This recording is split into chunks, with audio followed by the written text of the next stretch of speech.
Estimados estudiantes, tengan ustedes un buen día. Vamos a empezar con este nuevo tema que son las enfermedades pulmonares restrictivas.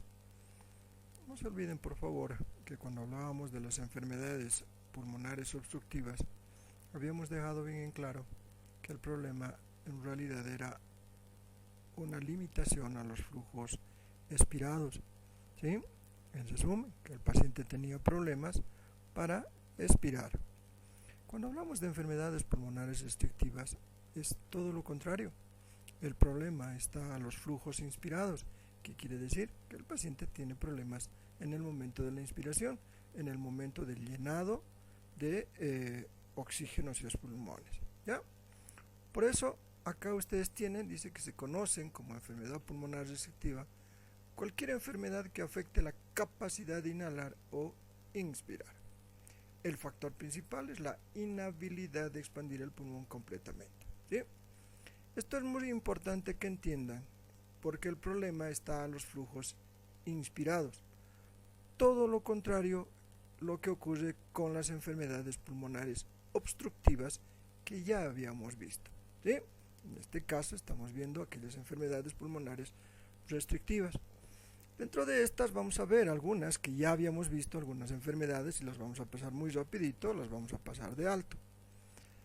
Dentro de estas enfermedades restrictivas tenemos alguna categorización, que son las enfermedades restrictivas pulmonares, las tóracoesqueléticas, las neurológicas o neuromusculares y las abdominales. ¿Qué quiere decir? Que esta clasificación que nosotros tenemos, que una enfermedad pulmonar restrictiva, puede ser pulmonar, del propio pulmón, puede ser por un problema tóracoesquelético, puede ser por un problema neurológico o puede ser simplemente por un problema abdominal. Entonces vamos a ir viendo cada una de estas. Una de las primeras manifestaciones clínicas de enfermedad pulmonar restrictiva es la fibrosis pulmonar.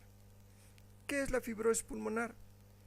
Es una enfermedad caracterizada por la sustitución progresiva e irreversible del tejido funcional del pulmón por tejido fibroso. ¿Qué quiere decir? Que una vez que se ha agredido el pulmón, ¿sí?, por adaptación celular, va cambiando las características del tejido funcional del pulmón, el parénquima pulmonar, y lo va sustituyendo por tejido fibroso, que son verdaderas cicatrices. Por eso dice aquí ambos pulmones en una extensa cicatriz. ¿Qué quiere decir? Que esos pulmones van a empezar primero a agredirse y como mecanismo de adaptación celular eso se va a convertir en verdaderas cicatrices. ¿Cuál es la fisiopatología de esta? En la fibrosis pulmonar las paredes de los alvéolos se inflaman y el tejido conjuntivo no soporta dichas paredes y sufre un proceso de fibrosis, a modo de una cicatriz que va aumentando progresivamente. Ustedes ven aquí en esta imagen, van a ver un pulmón completamente fibrosado. Aquí a la derecha, donde está el cursor, ustedes ven un pulmón normal, un pulmón sano, y ustedes acá a la izquierda van a ver un pulmón completamente fibrosado, completamente cicatrizado. En realidad, todas estas manchas que ustedes ven acá en este pulmón, es un pulmón que no se expande, un pulmón completamente fibroso, lleno de cicatrices. ¿Por qué ocurre esto? Los alvéolos, que normalmente son muy elásticos, estos alvéolos que generalmente son muy elásticos, para poder distenderse y vaciarse como mínimo globos durante la respiración, se convierten en sacos rígidos de paredes engrosadas, lo que supone una interferencia en el intercambio gaseoso. ¿Qué es lo que ocurre? Generalmente estos sacos se llenan de oxígeno, ¿sí?, se llenan de oxígeno e inmediatamente posterior se vacían, ¿sí?, tienen una cierta elasticidad y obviamente una cierta permeabilidad a través de los vasos sanguíneos. Por ejemplo, acá este es un vaso sanguíneo y donde se produce el famoso intercambio gaseoso, va a ingresar de este vaso sanguíneo CO2 y del alvéolo al vaso sanguíneo oxígeno. Pero para que se produzca esto este alveolo tiene que estar completamente normal. Esta es la difusión alveolo capilar, ¿sí? ¿Qué quiere decir? Una difusión desde el alveolo hacia el capilar. Pasa el oxígeno del alveolo al capilar y del capilar hacia el alveolo. Para esto el alveolo tiene que estar íntegro, tanto en sus paredes, que son permeables, como su funcionalidad elástica. ¿Qué es lo que pasa en la fibrosis pulmonar? Estas paredes se engrosan completamente, esas paredes alveolares. La causa de la fibrosis puede ser localizada o puede ser difusa. Cuando hablamos de localizada, es a consecuencia de una tuberculosis, de neumonías no resueltas o de infección por hongos. A esto denominamos fibrosis localizadas. Pero también las causas de la fibrosis pueden ser difusas, que puede ser exposición crónica a inhalantes específicos, enfermedad de etiología no conocida, la sarcoidosis, que vamos a ver en un tema aparte, la disfagia familiar fibroquística o la neumonía intersticial crónica. Cualquiera de estas manifestaciones patológicas nos van a llevar a una fibrosis denominada fibrosis difusa, cada una con diferentes características. Los signos y síntomas de la fibrosis son disnea progresiva, porque no hay oxígeno resultante de la inspiración que abastezca. En fases evolutivas avanzadas de la enfermedad, disnea incluso en reposo, y tos seca. Es muy importante la disnea porque muchas veces la persona no hace absolutamente nada, está recostado y siente sensación disneica, aparte de la tos. El tratamiento: retirar al paciente del ambiente que causa dichos cambios fibróticos. ¿Qué quiere decir? Si es un ambiente inocuo, donde la cantidad, por ejemplo, de contaminación es la que está causando, el paciente no debería estar en ese ambiente. En el mejor de los casos, el manejo sintomático de los problemas pulmonares, si es que los hubiera, higiene bronquial, que es muy importante porque son pacientes que muchas veces tienen gran cantidad de secreciones, nutrición adecuada y un programa de ejercicios gradual. Todo este tratamiento es con un equipo multidisciplinario donde la parte fisioterapeuta juega un papel muy importante. Vamos a ver ahora el derrame pleural. Habíamos visto ya el derrame pleural como lección aparte, pero aquí vamos a aprovechar de ver algunas características muy puntuales, ¿sí? Es una acumulación de líquido entre las capas del tejido que recubren los pulmones y la cavidad torácica. Esto ya habíamos visto, esto lo sabemos, ¿no? Hay dos tipos diferentes: los derrames transudativos y los derrames exudativos. Ya habíamos visto el porqué. Son causados por líquido que se filtra hacia el espacio pleural, lo cual provoca por presión elevada en los vasos sanguíneos conteniendo bajo de proteínas, etcétera, etcétera. El líquido en realidad que se acumula entre las capas pleurales es un trasudado, ¿sí? Un líquido trasudado. Y en el caso de los derrames exudativos son causados por vasos sanguíneos, vasos linfáticos bloqueados, inflamación y lesión del pulmón y tumores. Es muy importante esto porque estos derrames pleurales exudativos por lo general es por un problema inflamatorio, ¿sí? Y el líquido ahí va a ser un exudado. La etiología de estos desórdenes, como el derrame pleural, es inflamación y desórdenes circulatorios, cáncer, falla del corazón, infección, infarto pulmonar o trauma. Cualquiera de estos acontecimientos pueden estar causando el derrame pleural. Las manifestaciones clínicas del derrame pleural, recordemos: tos irritativa sin expectoración, dolor torácico, malestar general. Ocasionalmente puede aparecer fiebre, pérdida de peso, debilidad y malestar general. La mayoría de los pacientes suelen presentar síntomas meses antes del diagnóstico, porque esta es una evolución muchas veces larga. El paciente puede enfermarse y arrastrar la enfermedad durante varios meses, ¿sí? En condiciones normales, las dos capas pleurales se encuentran en posición lubricadas por un líquido seroso secretado por las células mesoteliales que evita la fricción. Ese líquido que está entre pleura parietal y pleura visceral, ese líquido que está al medio, es un líquido que está entre alrededor de 0,1 a 0,2 ml por kilogramo de peso corporal, que quiere decir que no todas las personas tienen una misma cantidad de líquido pleural a nivel de las capas. Va a depender del peso corporal que está en relación a lo que acabo de manifestarles. Las pruebas y exámenes de estos, ya sabemos, tomografías, radiografías, exámenes de sangre, análisis de líquido pleural y ecografías de tórax. El tratamiento, el objetivo general es extraer ese líquido, evitar que el líquido se vuelva a acumular y determinar y tratar la causa de la acumulación. ¿Sí? Es muy importante. Muchas veces, al solamente hacer el tratamiento, tanto fisioterapéutico como médico por neumología, no necesitan extraer el líquido, simplemente el líquido va reabsorbiéndose dependiendo también de la cantidad de líquido que haya. Otras veces se necesita extraer ese líquido para drenarlo. ¿Sí? Ahora bien, ¿de qué va a depender de que el líquido se reabsorba o sea extraído? El propio paciente. El propio paciente es el que va a reaccionar o bien ante la enfermedad o mal. ¿De qué va a determinar esto? De la causa de la acumulación de dicho líquido.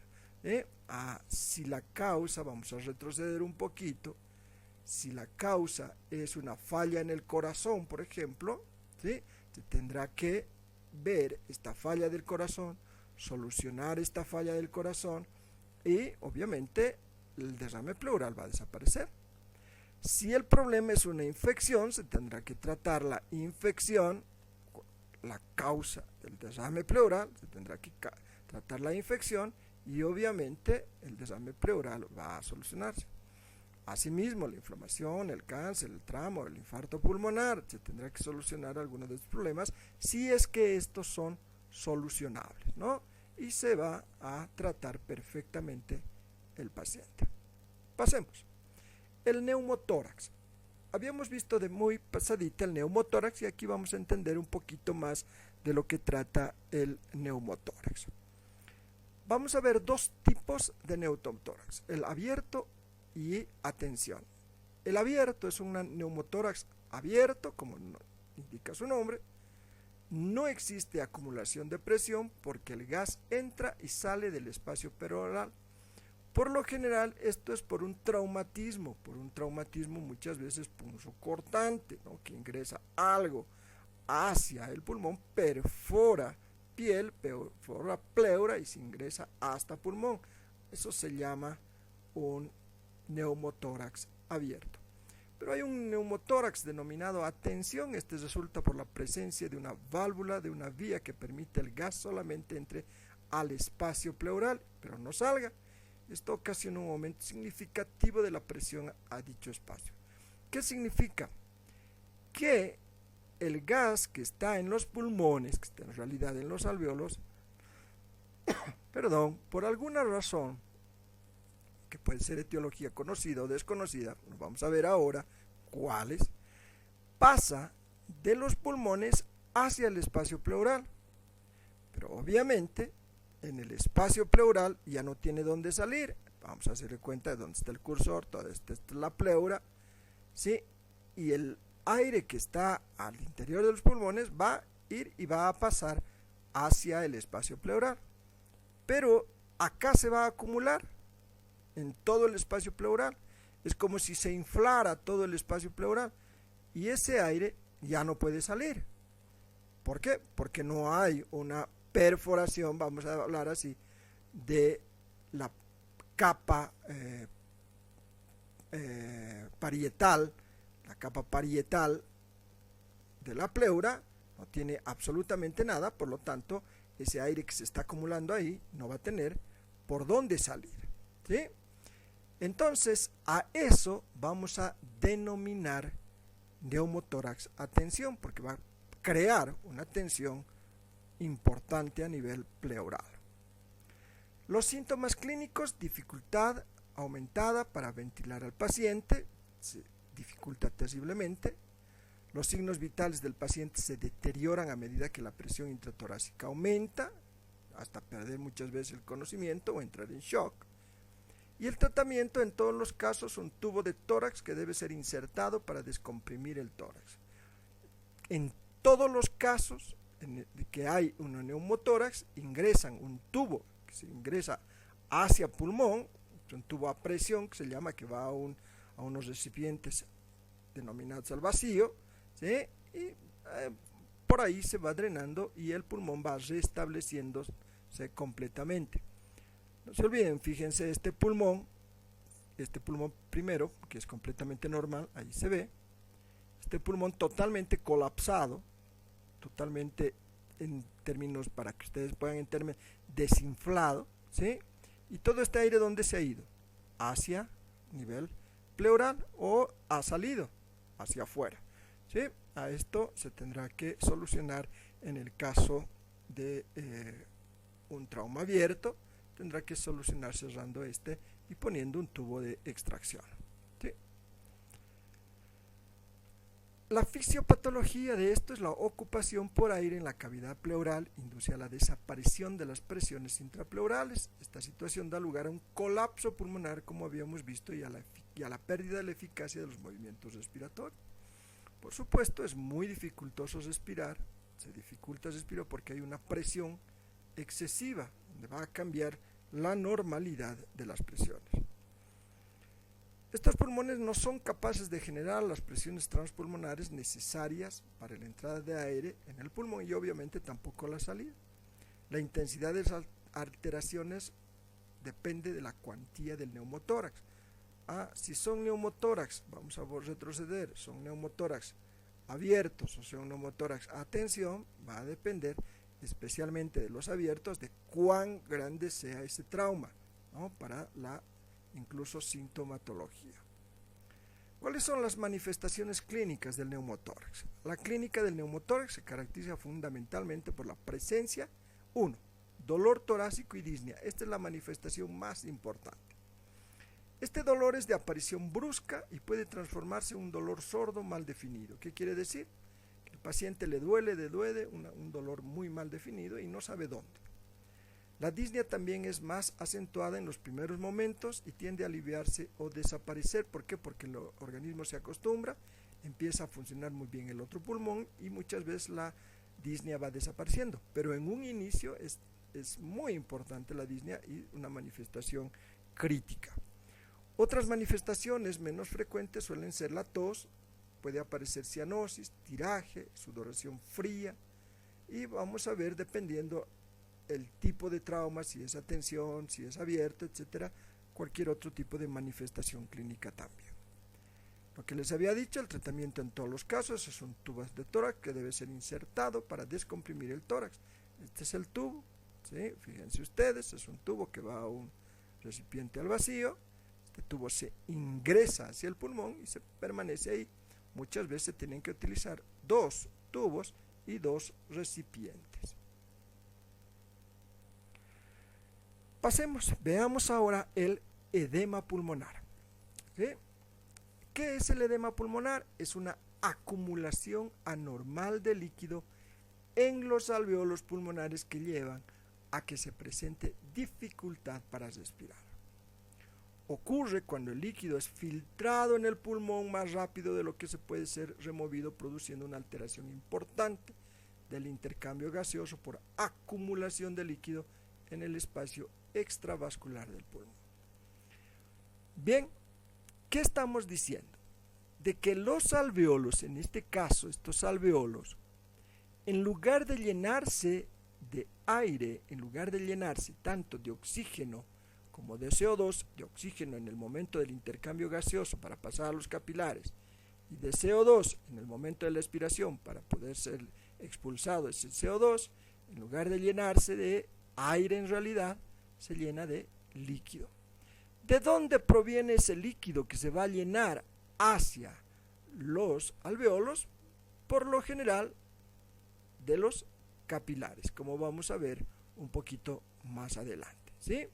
Lo que quiero que les quede bien claro, edema pulmonar. ¿Qué es el edema pulmonar? La acumulación anormal de líquido en los alveolos. Los pulmones se llenan de líquido cuando la sangre que está normalmente dentro de los vasos sanguíneos sale hacia el exterior inundando los alveolos pulmonares. Lo que les decía, normalmente esto tiene que llenarse de aire y estos vasitos, toda la trama vascular, que no es uno solito, son millones, ¿sí?, inundan todo el alveolo, llenándolo completamente. Hay una causa muy común de esto. La causa principal del edema pulmonar es una insuficiencia cardíaca congestiva. No quiero detenerme aquí en insuficiencia cardíaca porque vamos a llevar, cuando empecemos a llevar toda la parte cardíaca, vamos a entender exactamente el por qué la insuficiencia cardíaca, y acuérdense bien esta palabrita, congestiva, ocasiona el edema pulmonar. Pero quiero que les quede bien en claro, una causa muy importante del edema pulmonar es la insuficiencia cardíaca congestiva. Pero también puede ser causado por otras cosas. Por ejemplo, algunos medicamentos pueden causar edema pulmonar. La exposición a grandes alturas también como mecanismo de adaptación y de defensa del organismo puede causar edema pulmonar, especialmente en aquellas personas que viven a alturas bajas, a nivel del mar, suben a la altura y pueden sufrir un gran daño pulmonar traducido en edema pulmonar. Aquellas personas que suben a montañas, por ejemplo, y que no están preparadas o no han sido preparadas adecuadamente y suben sin ningún tipo de precaución, por ejemplo, a grandes alturas, montañas, estamos hablando, 4.000, 5.000, 5.000, 6.000 metros de altura en montaña, pueden sufrir un edema pulmonar y pueden morir, así de sencillo. La insuficiencia renal también es causante del edema pulmonar. Arterias estrechas que llevan sangre a los riñones, ¿sí?, traducidas estas como enfermedad de base o como insuficiencia renal, también pueden causar un edema pulmonar, o el daño al pulmón causado por gas tóxico o infección grave. ¿Sí?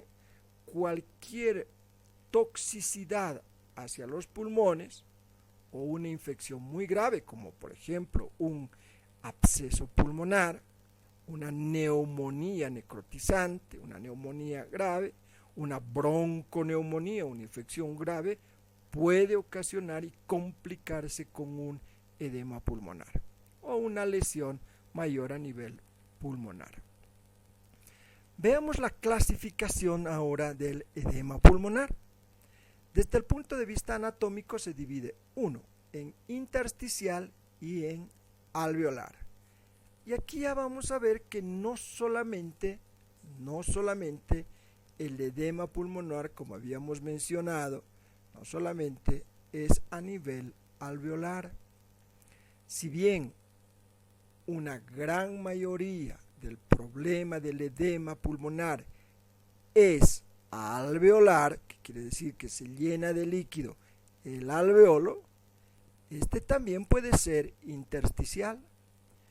Muchas veces, una vez más, este edema alveolar, este acúmulo de líquido a nivel de los espacios alveolares, puede también ocasionar un edema intersticial. Acuérdense ustedes, ¿sí?, del intersticio pulmonar, acuérdense siempre de esto, que no es lo mismo hablar de vías respiratorias, espacios alveolares o intersticio pulmonar. Ya sabemos lo que es el intersticio pulmonar, ¿no? Tenemos a través del tanto celular del parénquima pulmonar como alveolar.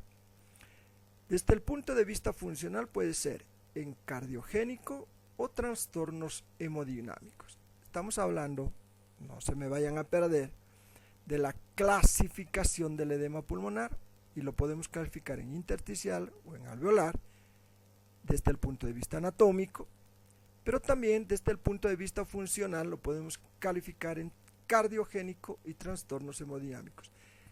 ¿Qué significa esto?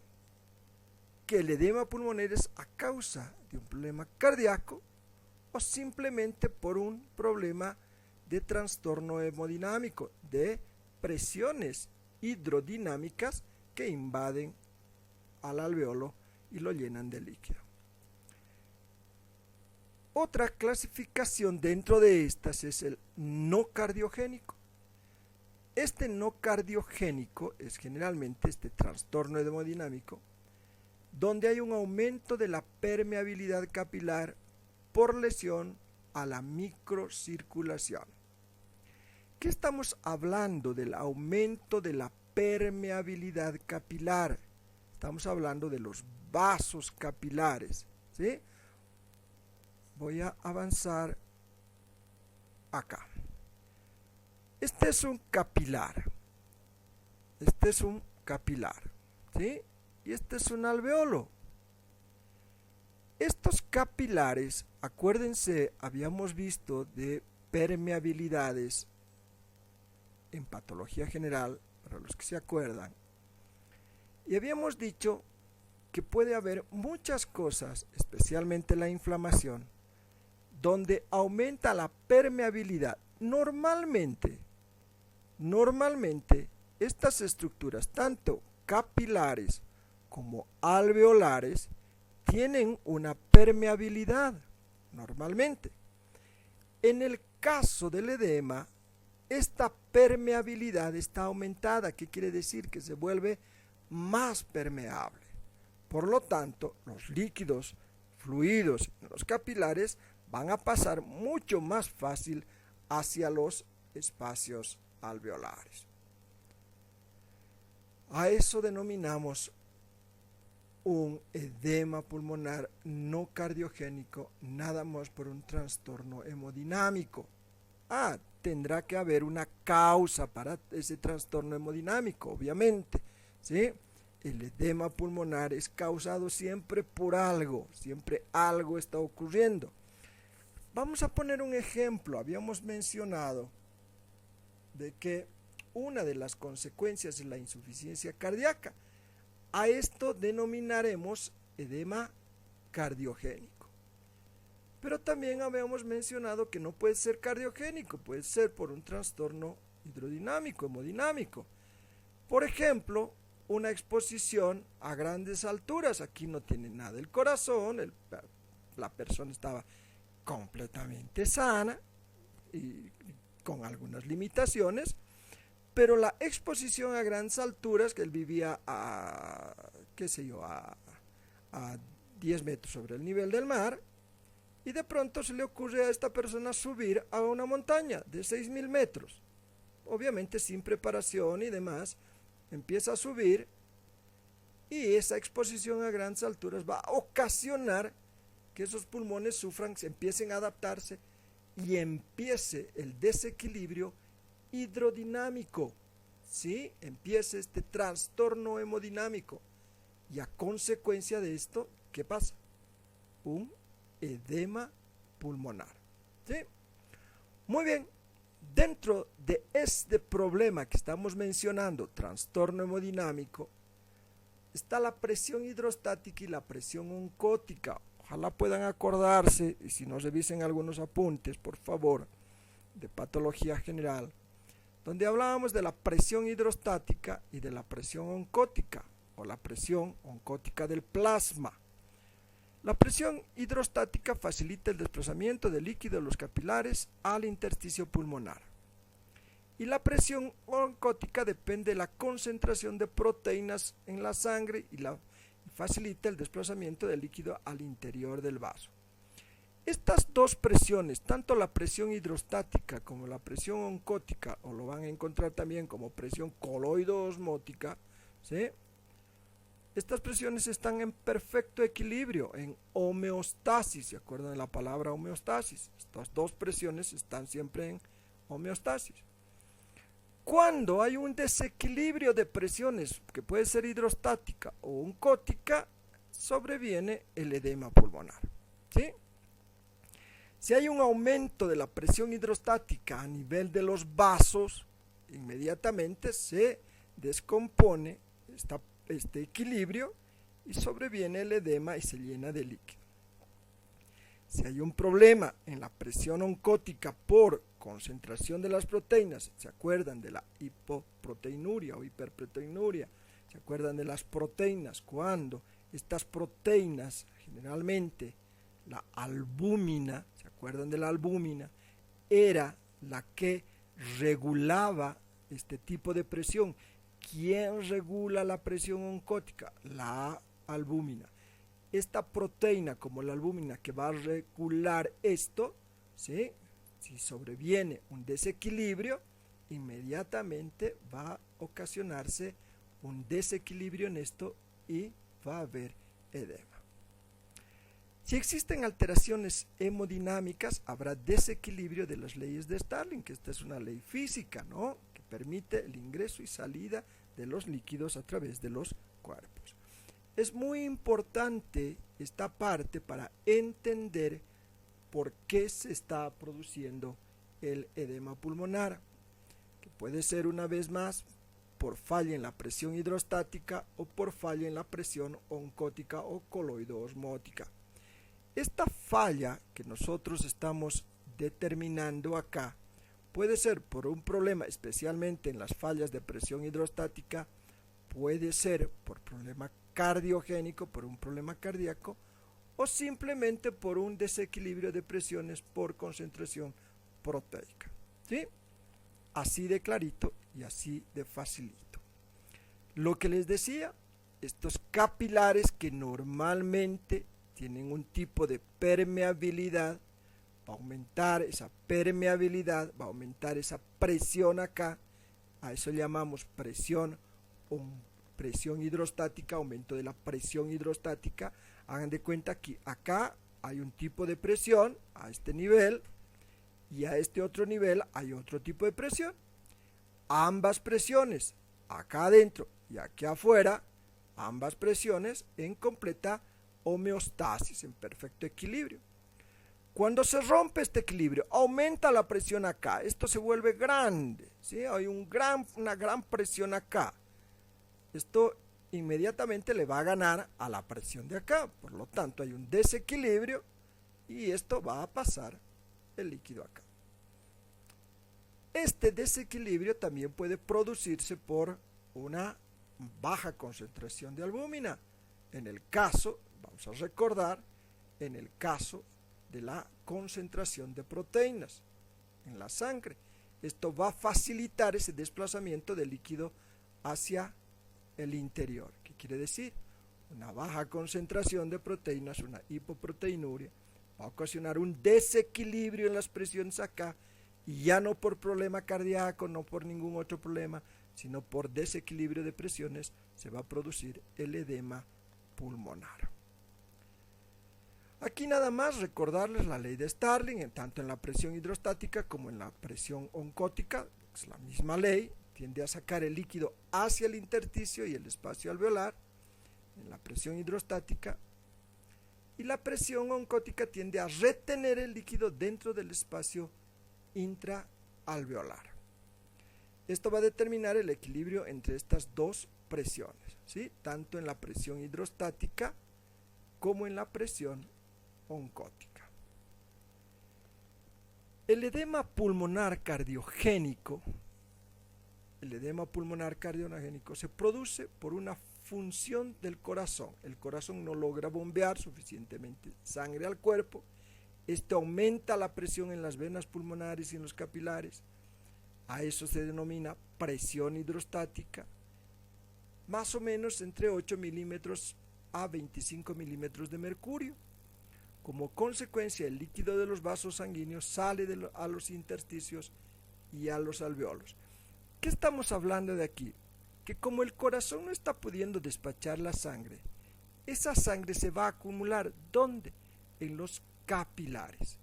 Claro, como hay mayor presión en los capilares, ¿sí? Esa mayor presión en los capilares acá va a aumentar la presión, lo que les decía hace un ratito, va a aumentar la presión acá y esa presión va a ganarle a esta y los líquidos van a fluir hacia el interior de los alveolos. A eso se llama el aumento de la presión hidrostática. Esto ocurre, por ejemplo, cuando se da una insuficiencia ventricular izquierda. Es muy común en la insuficiencia ventricular izquierda.